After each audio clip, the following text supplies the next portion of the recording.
Okay, Bismillah Rahman Rahim. So let's start today's lecture. And the topic of today's lecture is nanotechnology in agriculture. So in previous lectures, we are continuously discussing about the applications of nanotechnology. And we started the applications discussing in detail from the applications of nanotechnology in medicine or in medical sciences.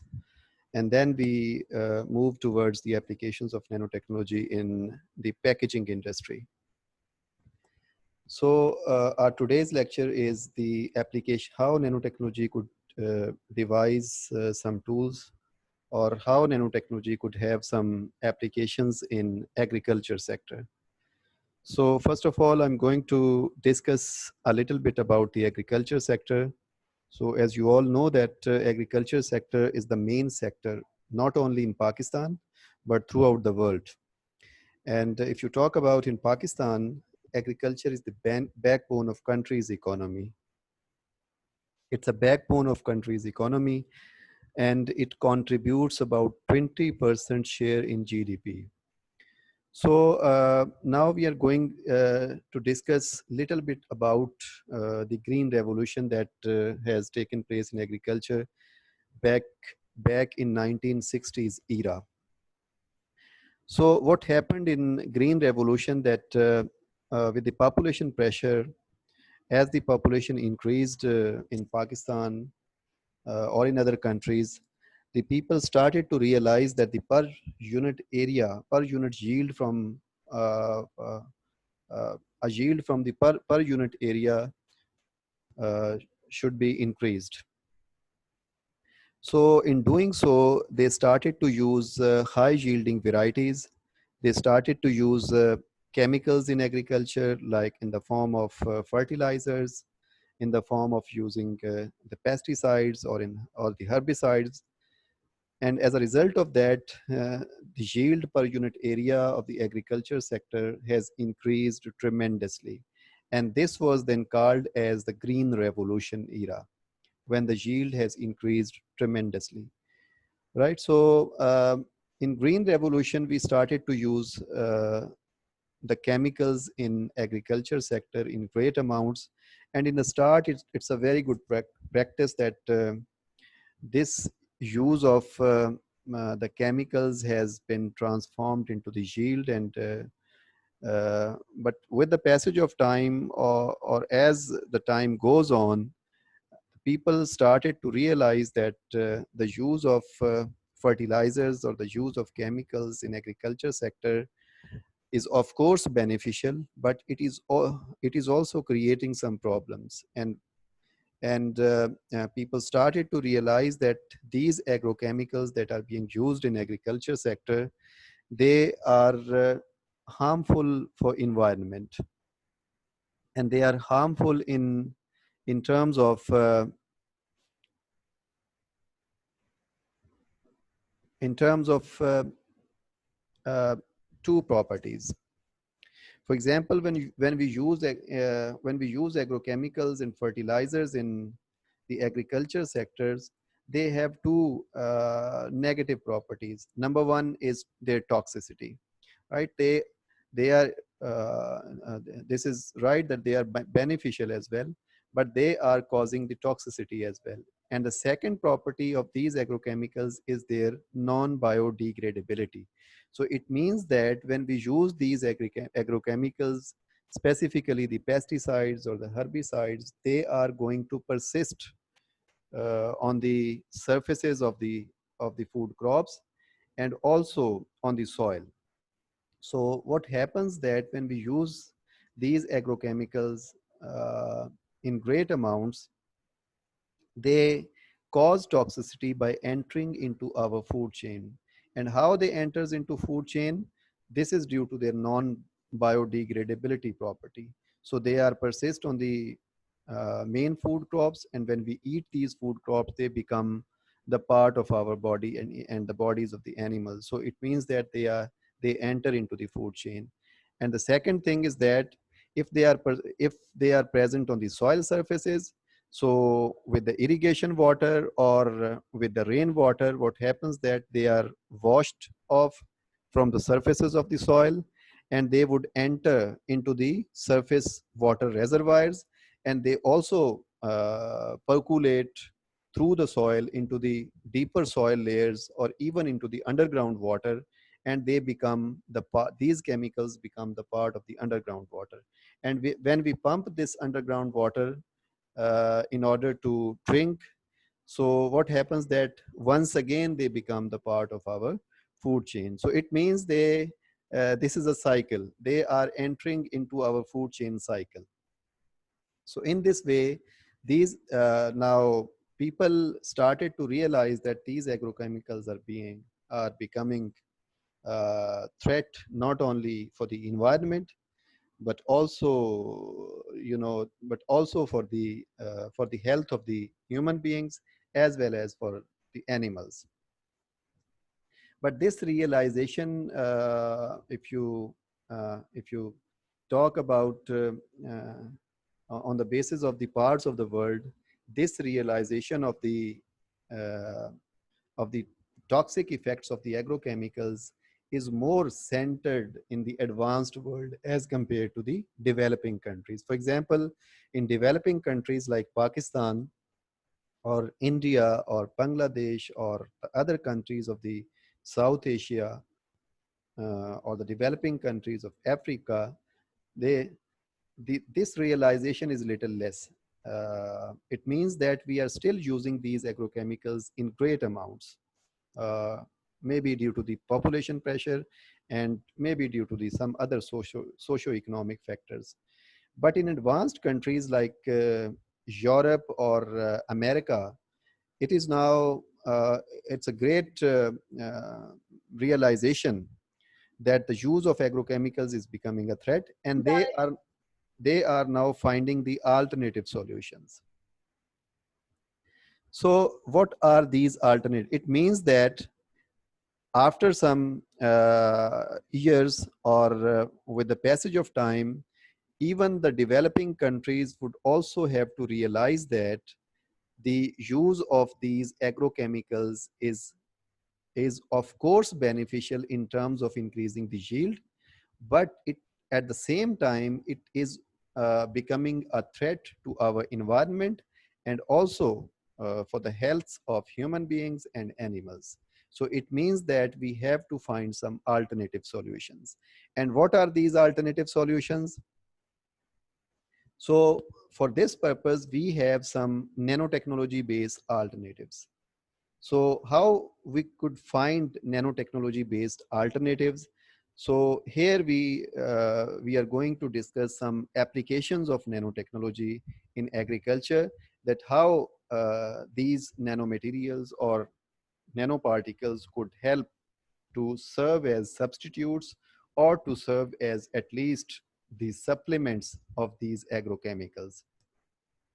So the very first application, although there are some other substitutes, they are also having their place in agriculture side. Like people are now started to realize that uh, in place of the chemical agro, uh, in place of the agrochemicals, we can use proteins, we can use pheromones, we can use microbial metabolites or the whole microbial cells in order to increase the yield, in order to control the diseases of the crops. So it means that there are some substitutes, there are some alternatives that can be used in place of the agrochemicals.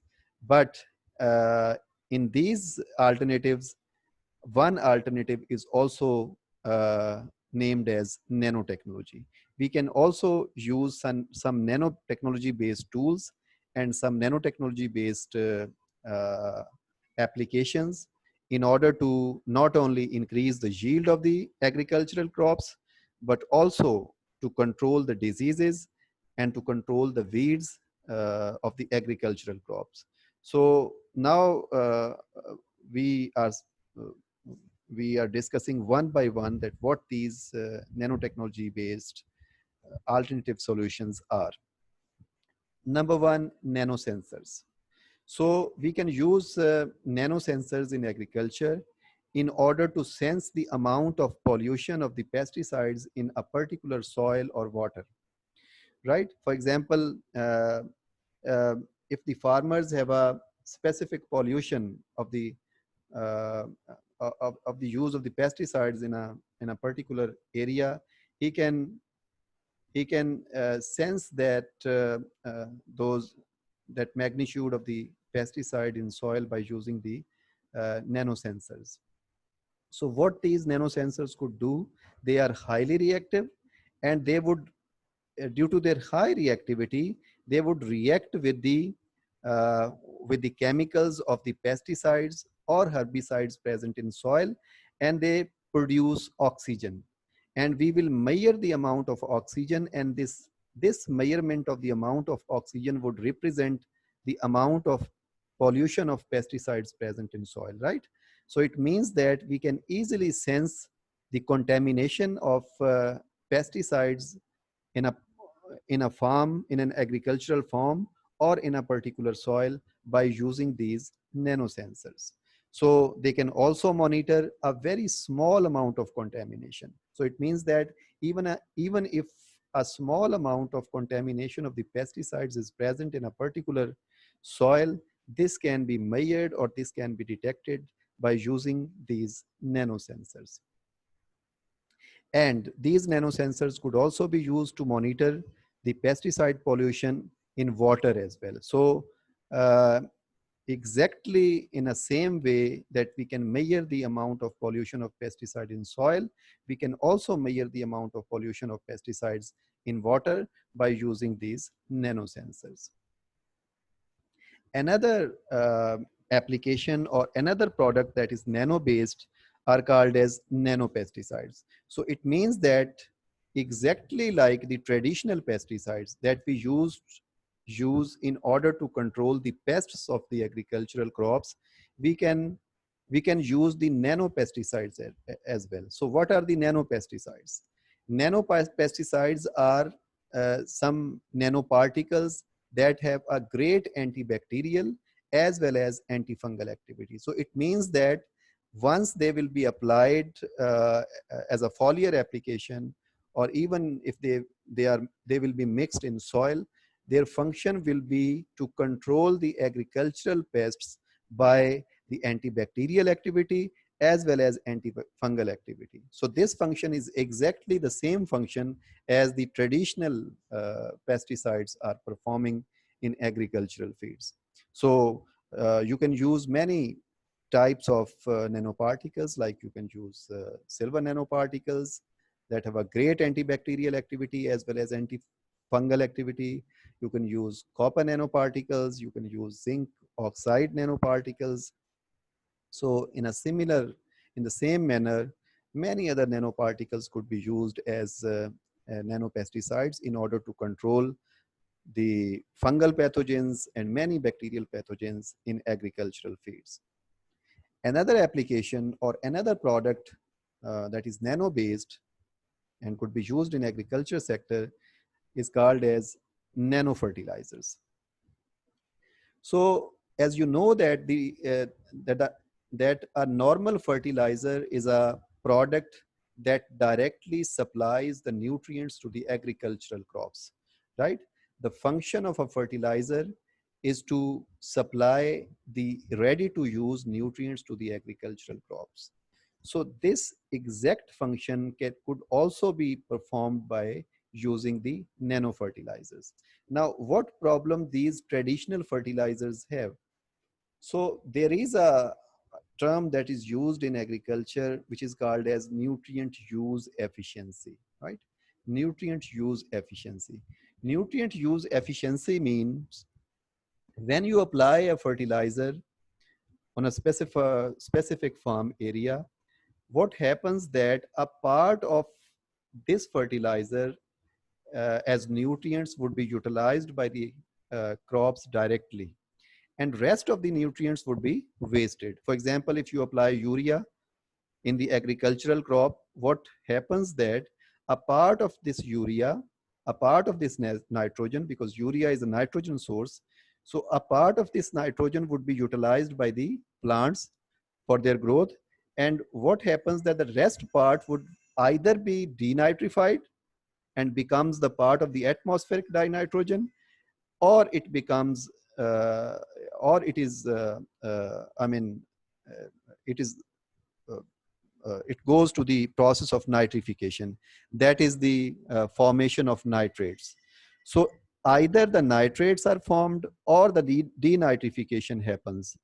This part of the nitrogen would be wasted. Either it becomes the part of the underground water, uh, it is percolated to the, it is leached down to the underground water, or it becomes the part of the atmospheric nitrogen. And only a small portion of the nutrients would be utilized by the plants.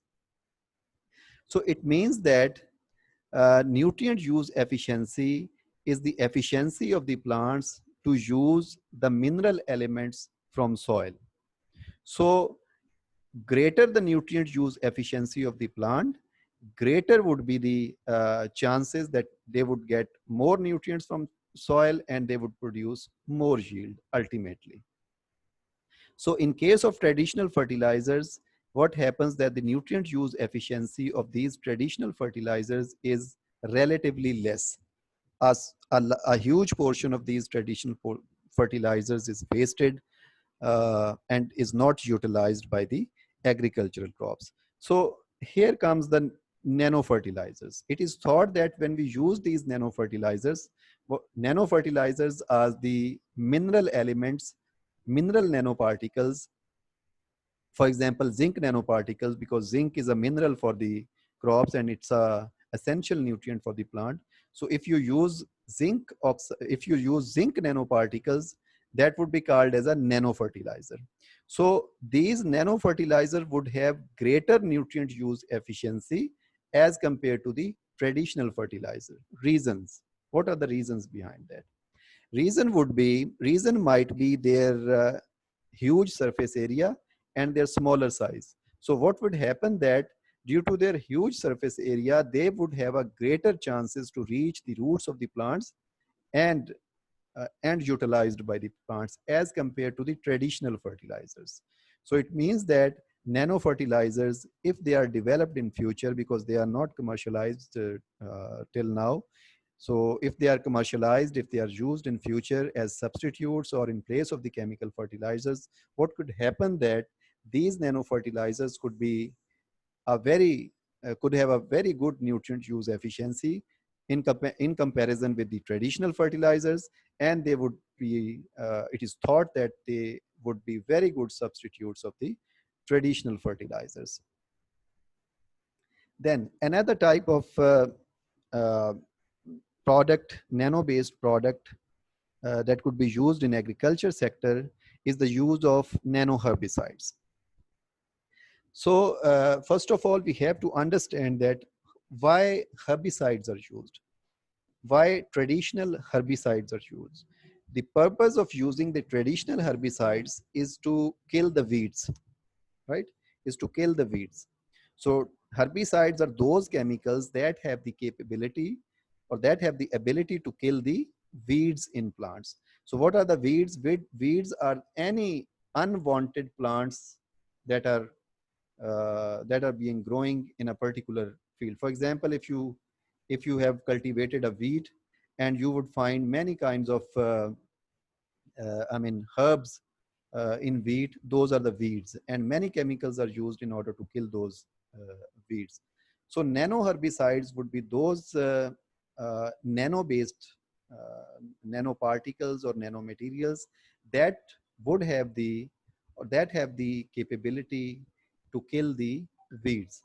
So what would ultimately happen that if you kill the weeds, there would be a greater nutrient use efficiency of plants as compared to the uh, uh, non-usage of the herbicides, and there would ultimately be a greater yield. Then another type of application that could be used by using the nano materials is called as the nano absorbents. So use of nano absorbents in agriculture sector. So what happens that as I explain the term nutrient use efficiency, there is another term in agriculture which is called as water use efficiency.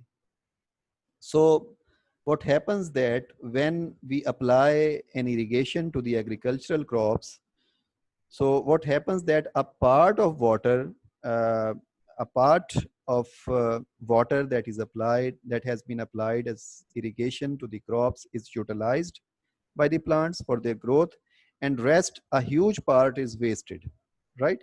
And mm, I think you might have aware of the fact that uh, the water that is utilized by the plants for their metabolic purposes, or the sorry, the water that is absorbed by the plants by their roots, 99% of this water is evapotranspirated, right? So 99% of the water that is absorbed by the plants through their roots is evapotranspiration by stomata. And only 1% of water is utilized for the metabolic purposes of the plants. So it means that when we apply an irrigation, there is a greater chances that a huge portion of the water is either evaporated or evapotranspirated, or it is wasted to the by the other by the other I mean agricultural practices. So in order to avoid this wastage of water, we can use nano absorbents.